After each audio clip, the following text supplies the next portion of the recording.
Hello student. Previous class में हमने nucleophile को डिस्कस किया था।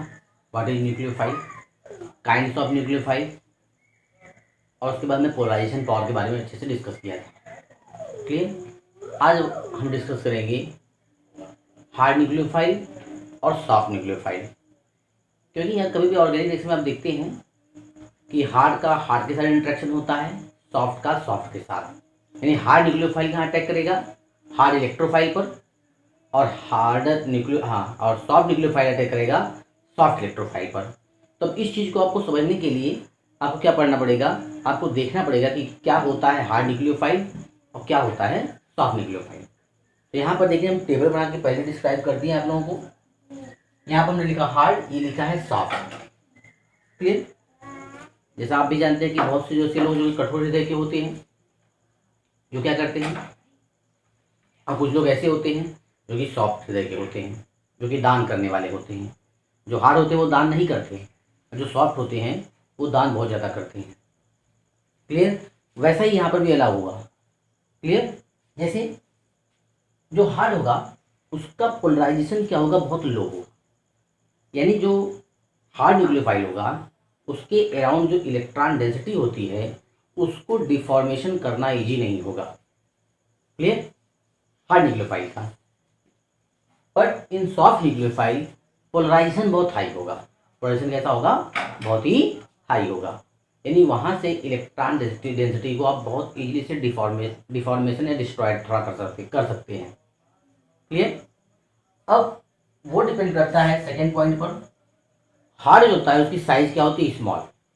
साइज अगर स्मॉल होगी तो न्यूक्लियस और आउटर मोस्ट सेल के जो भी इलेक्ट्रॉन क्लाउड होंगे उनके बीच फोर्स ऑफ अट्रैक्शन मैक्सिमम होगा, और जब फोर्स ऑफ अट्रैक्शन मैक्सिमम होगा तो उसके इलेक्ट्रॉन डेंसिटी को डिफॉर्मेशन करना इजी नहीं होगा। But in case of soft nucleophile size क्या होती है, बिगर।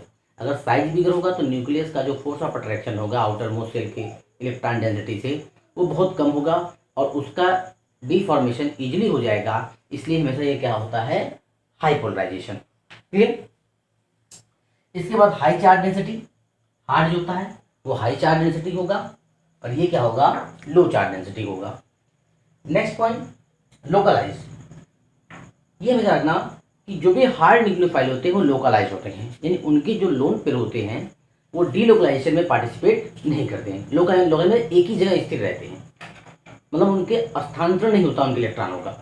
लेकिन in case of soft nucleophile क्या होता है, सॉफ्ट न्यूक्लियोफाइल केस में ये होते हैं डीलोकलाइजेशन। क्या होते हैं, डीलोकलाइज होते हैं। क्लियर। जैसे अगर आपसे बात किया जाए, एक एग्जांपल आपको यहाँ पर दिखा दे रहे हैं।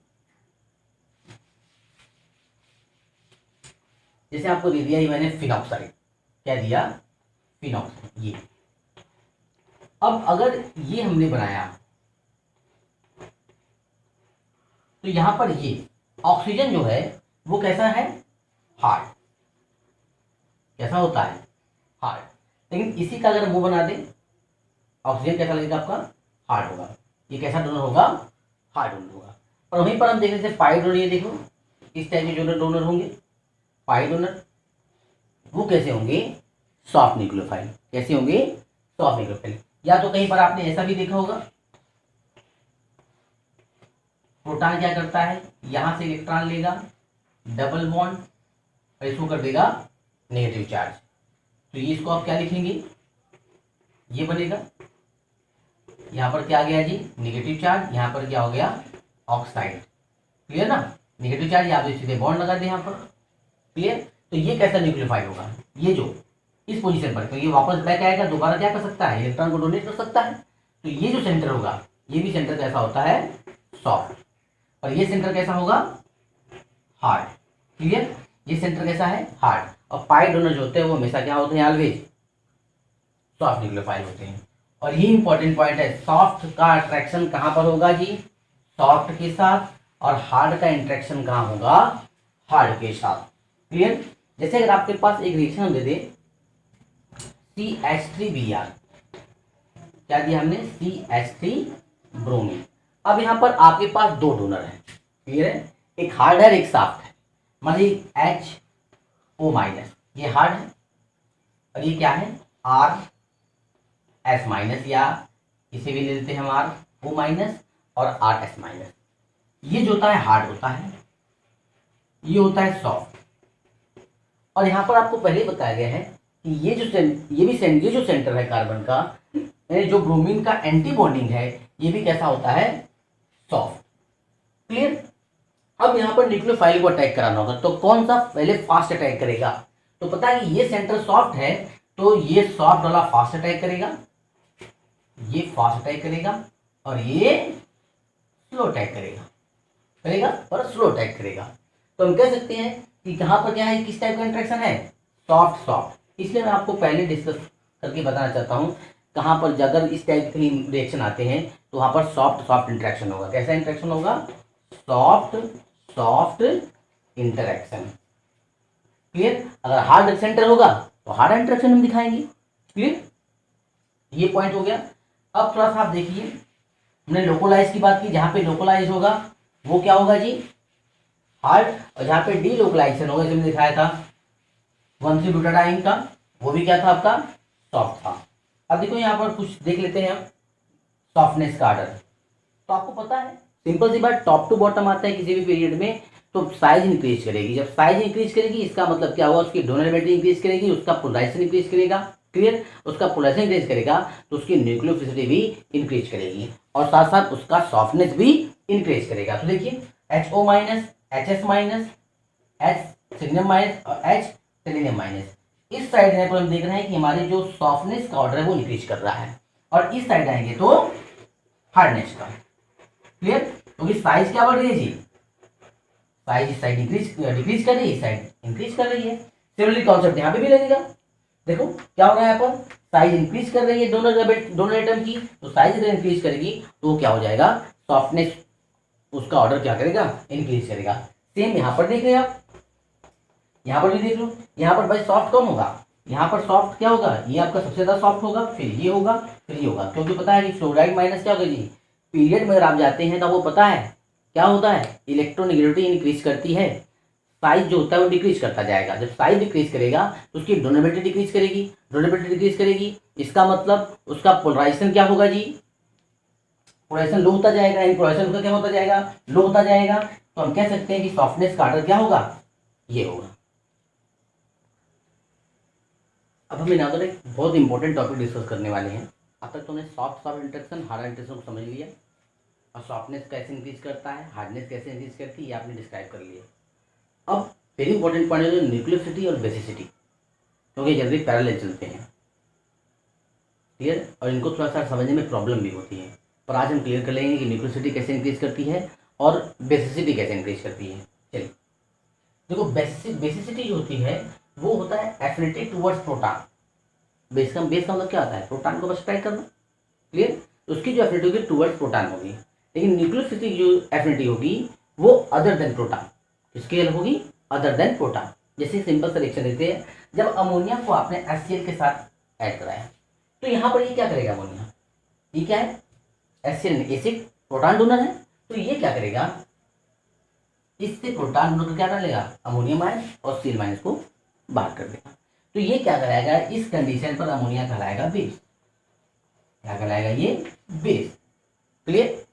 अब देखिए नेक्स्ट, अगर यहाँ पर हमने NH3 का रिएक्शन किसके साथ करा दिया, मिथाइल क्लोराइड के साथ, पर अब यहाँ पर ये बेस की तरफ नहीं कर रहा है, ये अटैक कर रहा है यहाँ पर, और Cl माइनस यहाँ से रिमूव कर रहा है।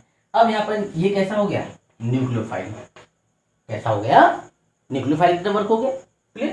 तो ये यहाँ पर बेस की तरफ वर्क किया, और यहाँ पर किसकी तरफ वर्क किया, न्यूक्लियोफाइल। तो यहाँ पर इसने प्रोटॉन की तरफ एफिनिटी की, पर यहाँ पर इसकी क्या किया, अदर देन प्रोटॉन, जैसे carbon, nitrogen, carbon, silicon, other than atom. Clear. अब कैसे होता है, देखो न्यूक्लियोसिटी को हमने पहले बताया, न्यूक्लियोसिटी इंटरेक्शन कैसा होता है, सॉफ्ट सॉफ्ट इंटरेक्शन। क्लियर। और बेसिसिटी में क्या होता है, हार्ड हार्ड इंटरेक्शन। इस चीज को आपको हमेशा ध्यान देना है।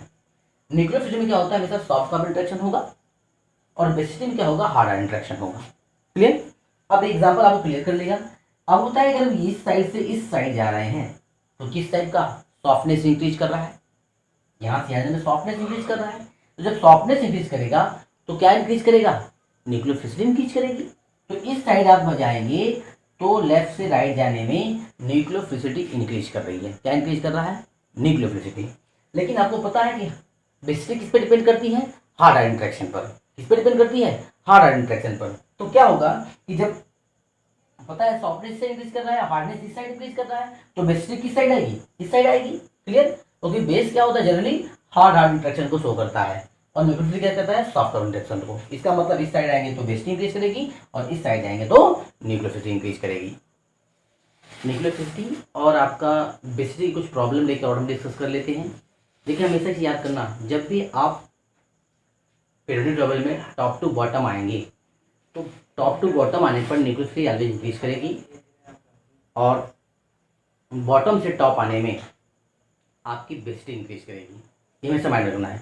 पर इन जब पीरियड की बात करेंगे तो पीरियड में जो बेसिसिटी का आर्डर होता है वही न्यूक्लियोफिलिटी का आर्डर होता है, क्योंकि उसमें वो इलेक्ट्रोनेगेटिविटी के बेस पर डिपेंड करता है। क्लियर? लेकिन यहाँ पर इलेक्ट्रोनेगेटिविटी पे डिपेंड नहीं करता, यहाँ पर साइज पर डिपेंड करता है। क्लियर? जैसे अगर यहाँ बात करें हम HO माइनस और HS minus, which is better base, तो HO माइनस बेटर बेस। क्यों? क्योंकि ये क्या है जी? इससे ज़्यादा हार्ड है। क्लियर? पर न्यूक्लियोसिटी की बात करेंगे तो इसी में better nucleophile HS minus. Clear? अगला एग्जांपल देखिए, अब RO माइनस और RS माइनस बेटर कौन सा न्यूक्लियोफाइल होगा जी? बेस कौन होगा? ये हार्ड है, बेटर बेस। और न्यूक्लियोफाइल जो सॉफ्ट होगा ये बेटर न्यूक्लियोफाइल होगा। क्लियर? एग्जांपल देते हैं fluoride, chloride, bromide and iodide. पता है साइज इंक्रीज कर रही है, सॉफ्टनेस इंक्रीज कर रहा है, पोलराइजेशन पावर, पोलराइजेशन भी इंक्रीज कर रहा है। इसका मतलब इस साइड हम जाएंगे तो न्यूक्लियोफिलिटी इसकी क्या हो रही है? इंक्रीज कर रही है। क्लियर? देखिए बेसिसिटी की साइड क्या होगी? बेसिसिटी इस साइड आपकी इंक्रीज करेगी। चलिए देख लें अमोनिया PH3AS, ठीक ना? इसमें क्या होगा? इस साइड जाएंगे तो न्यूक्लियोफिलिटी इंक्रीज करेगी और इस साइड आएंगे तो बेसिसिटी इसकी क्या हो रही है भैया? डिक्रीज कर रही है। तो हमने पीरियड में बेसिसिटी और न्यूक्लियोसिटी का ऑर्डर चेक कर लिया, sorry top to bottom group में। क्लियर? अब हमको चेक करना है पीरियड में। तो जो मैंने पॉइंट बताया आपको, अब ये तो क्वेश्चन सॉल्व करेंगे क्या करना है। मैंने ये पॉइंट बताया, इंपॉर्टेंट नोट पॉइंट है ये। In periods both basicity and nucleophilicity both only depend on electronegativity. यानी न्यूक्लियोफिलिटी भी होगा और आपका जो बेसिसिटी भी होगा वो दोनों आपका किस पे डिपेंड करेगा? इलेक्ट्रोनेगेटिविटी पे। किस पे डिपेंड करेगा? इलेक्ट्रोनेगेटिविटी पर। जैसे यहाँ पर चेक करते हैं CH3 minus, NH2 minus, OH minus और फ्लोराइड माइनस। ये सारे क्या है? जिस साइड आपकी बेसिसिटी होगी उसी साइड आपकी क्या होगी? न्यूक्लियोफिलिटी होगी। तो क्या आपको पता है किस पे डिपेंड करता है? इलेक्ट्रोनेगेटिविटी। जिसकी इलेक्ट्रोनेगेटिविटी मैक्सिमम होगी वो हार्ड होगा। क्लियर? ये आपको पहले से पता है। लेकिन इसमें क्या होगा? बेसिसिटी भी उसी साइड इंक्रीज करेगी जिस साइड न्यूक्लियोफिलिटी इंक्रीज करती है। ओके? और उसमें आपको पता है इसमें क्या होता है, जैसे हम टॉप से बॉटम आएंगे तो न्यूक्लियोफिलिटी इंक्रीज करेगी और उसके ठीक रिवर्स में क्या होता है? बेसिसिटी। ओके? अब जो ये देखिए ऊपर मैंने दो प्रॉब्लम लिखी हैं, first problem, second problem. Clear?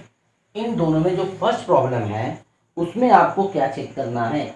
उसमें आपको चेक करना है एसिडिटी। आप एसिडिटी चेक करिए तो आपको क्या हो जाएगा?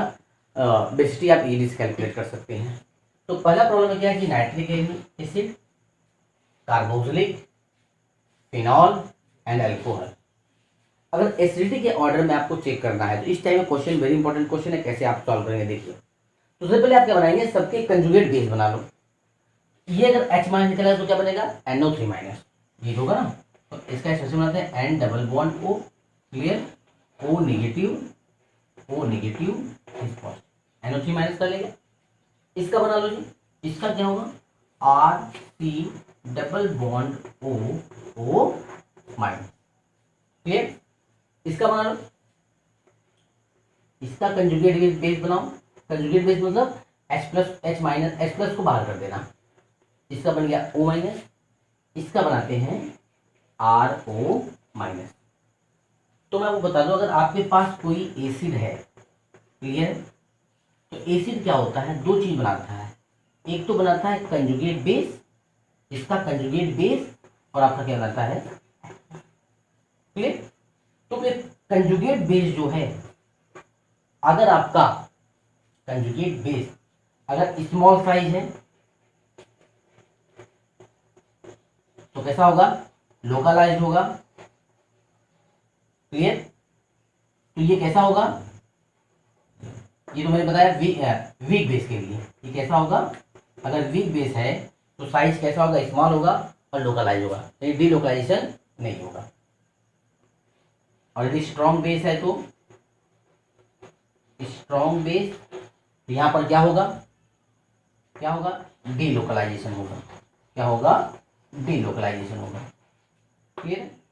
अगर बेस स्ट्रॉन्ग होगा तो दोबारा H+ से रिएक्शन नहीं करेगा, और दोबारा H+ से रिएक्शन नहीं करेगा तो वो एसिड उतना ही स्ट्रॉन्ग होगा। क्यों, क्योंकि वहां पर H+ के जो आयन होंगे वो मैक्सिमम होंगे। क्लियर है। तो उसके लिए क्या होना चाहिए, डी लोकलाइजेशन, और यहाँ पर क्या होना चाहिए, लोकलाइजेशन। ये तो हमने कॉन्सेप्ट दिया, ये इस पर हम अप्लाई करेंगे।